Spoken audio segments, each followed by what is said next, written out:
Samyutta Nikaya, SN. Translated by Bhikkhu Bodhi. Sutta.central.net and suttas.com. 012, SN.3.1-SN.3.10, SN.3.1. Sutta, young thus have I heard. On one occasion the Blessed One was dwelling at Savatthi in Jeta's Grove, Anathapindika's park. Then King Pasenadi of Kosala approached the Blessed One and exchanged greetings with him. When they had concluded their greetings and cordial talk, he sat down to one side and said to the Blessed One, "Does Master Gautama too claim, I have awakened to the unsurpassed perfect enlightenment? If, great king, one speaking rightly could say of anyone, he has awakened to the unsurpassed perfect enlightenment, it is of me that one might rightly say this. For I, great king, have awakened to the unsurpassed perfect enlightenment. Master Gautama, even those ascetics and brahmins who are the heads of orders and companies, the teachers of companies, well-known and famous founders of sects considered by the multitude to be holy men, that is, Purana-Kissapa, Makhali Gosala, Niganthanataputta, Sanjaya Balatthaputta, Pakudhakakayana, Ajitakesakam Balai, even these, when I asked them whether they had awakened to the unsurpassed perfect enlightenment, did not claim to have done so. So why then should Master Gautama make such a claim when he is so young in years and has newly gone forth? There are four things, great king, that should not be despised and disparaged as young." "What four?" "A khattiyas, great king, should not be despised and disparaged as young, a snake should not be despised and disparaged as young, a fire should not be despised and disparaged as young, and a bhikkhu should not be despised and disparaged as young. These are the four." This is what the Blessed One said. Having said this, the Fortunate One, the teacher, further said this: "One should not despise as young a khattiyas of noble birth, a high-born prince of glorious fame, a man should not disparage him. For it may happen that this lord of men, this khattiyas, shall gain the throne, and in his anger thrash one harshly with the royal punishment. Therefore, guarding one's own life, one should avoid him. One should not despise as young a serpent one may see by chance in the village or a forest, a man should not disparage it. For as that fierce snake glides along, manifesting in diverse shapes, it may attack and bite the fool, whether a man or a woman. Therefore, guarding one's own life, one should avoid it. One should not despise as young a blazing fire that devours much, a conflagration with blackened trail, a man should not disparage it. For if it gains a stock of fuel, having become a conflagration, it may attack and burn the fool, whether a man or a woman. Therefore, guarding one's own life, one should avoid it. When a fire burns down a forest, that conflagration with blackened trail, the shoots there spring to life once more as the days and nights pass by. But if a bhikkhu of perfect virtue burns one with his virtue's fire, one does not gain sons and cattle, nor do one's heirs acquire wealth. Childless and heirless they become, like stumps of palmyra trees. Therefore, a person who is wise, out of regard for his own good, should always treat these properly: a fierce serpent and a blazing fire, a famous khattiyas, and a bhikkhu of perfect virtue." When this was said, King Pasenadi of Kosala said to the Blessed One, "Magnificent, venerable sir! Magnificent, venerable sir! The Dhamma has been made clear in many ways by the Blessed One, as though he were turning upright what had been turned upside down, revealing what was hidden, showing the way to one who was lost, or holding up a lamp in the dark for those with eyesight to see forms. I go for refuge to the Blessed One, and to the Dhamma, and to the Bhikkhu Sangha. From today let the Blessed One remember me as a lay follower who has gone for refuge for life." King Pasenadi meets the Buddha for the first time. He wonders how the Buddha can claim to be awakened when he is still so young. The Buddha teaches him four things that should not be looked down on for their youth.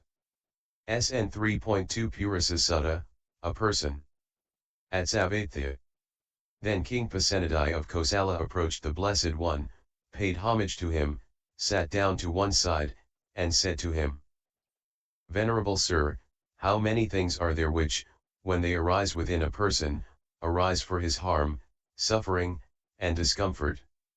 There are, great King, 3 things which, when they arise within a person, arise for his harm, suffering, and discomfort. What are the 3? Greed, hatred, and delusion.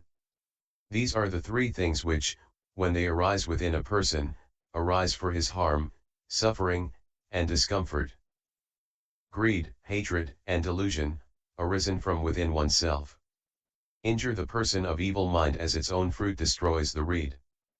Pasenadi asks of the things that cause suffering when they arise in oneself. SN.3.3 Jaramarana Sutta, Aging and Death. At Savatthi.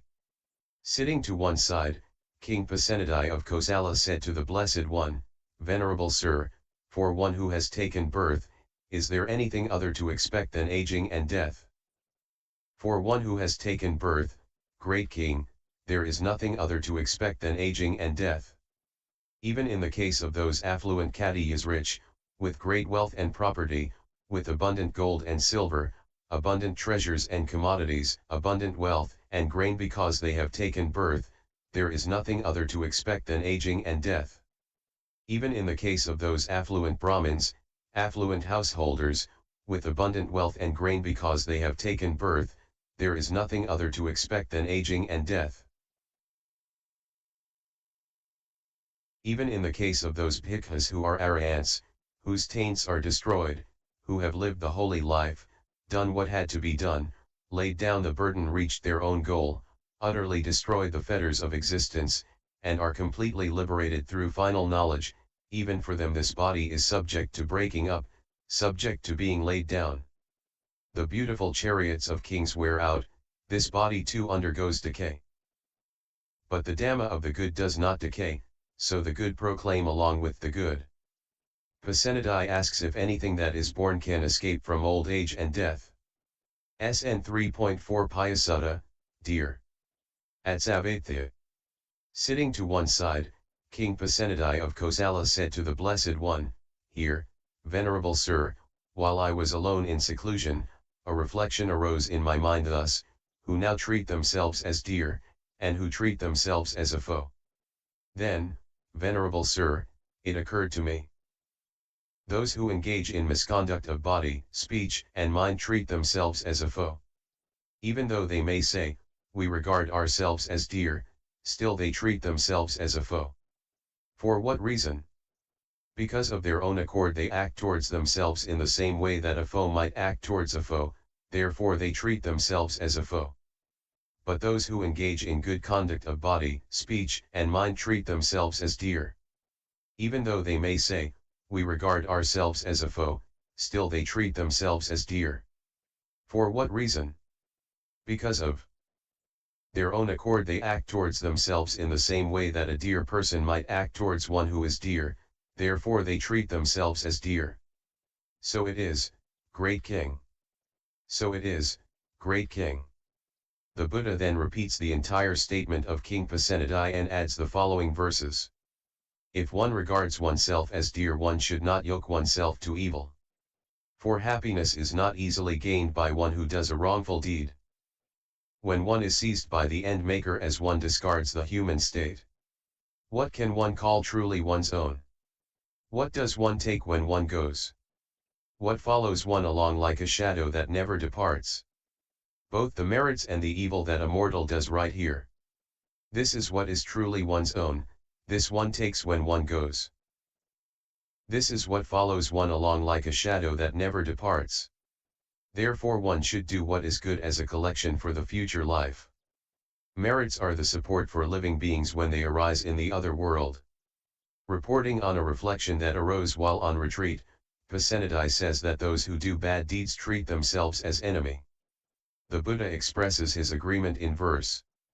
SN.3.5 Atarakita Sutta, Self-Protected.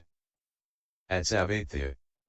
Sitting to one side, King Pasenadi of Kosala said to the Blessed One, Here, Venerable Sir, while I was alone in seclusion, a reflection arose in my mind thus, who now protect themselves and who leave themselves unprotected? Then, Venerable Sir, it occurred to me, those who engage in misconduct of body, speech, and mind leave themselves unprotected. Even though a company of elephant troops may protect them, or a company of cavalry, or a company of chariot troops, or a company of infantry, still they leave themselves unprotected. For what reason? Because that protection is external, not internal, therefore they leave themselves unprotected. But those who engage in good conduct of body, speech, and mind protect themselves. Even though no company of elephant troops protects them, nor a company of cavalry, nor a company of charioteers, nor a company of infantry, still they protect themselves. For what reason? Because that protection is internal, not external, therefore they protect themselves.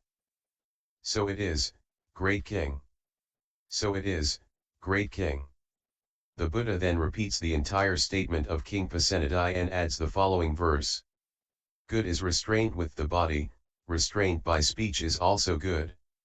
Good is restraint with the mind, restraint everywhere is good. Conscientious, everywhere restrained, one is said to be protected. Even if protected by an entire army, one who does bad deeds is still unprotected. SN.3.1-SN.3.10 Sutta, few. At Savatthi. Sitting to one side, King Pasenadi of Kosala said to the Blessed One, Here, Venerable Sir, while I was alone in seclusion, a reflection arose in my mind thus, few are those people in the world who, when they obtain superior possessions, do not become intoxicated and negligent, yield to greed for sensual pleasures, and mistreat other beings. Far more numerous are those people in the world who, when they obtain superior possessions, become intoxicated and negligent, yield to greed for sensual pleasures, and mistreat other beings.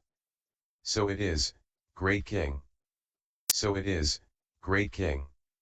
The Buddha then repeats the entire statement of King Pasenadi and adds the following verse. Enamored with their pleasures and wealth, greedy, dazed by sensual pleasures. They do not realize they have gone too far like deer that enter the trap laid out. Afterwards the bitter fruit is theirs, for bad indeed is the result. There are few in the world who do not become negligent and complacent once they obtain material luxuries. SN.3.7 Jaramarana Sutta, the Judgment Hall. At Savatthi.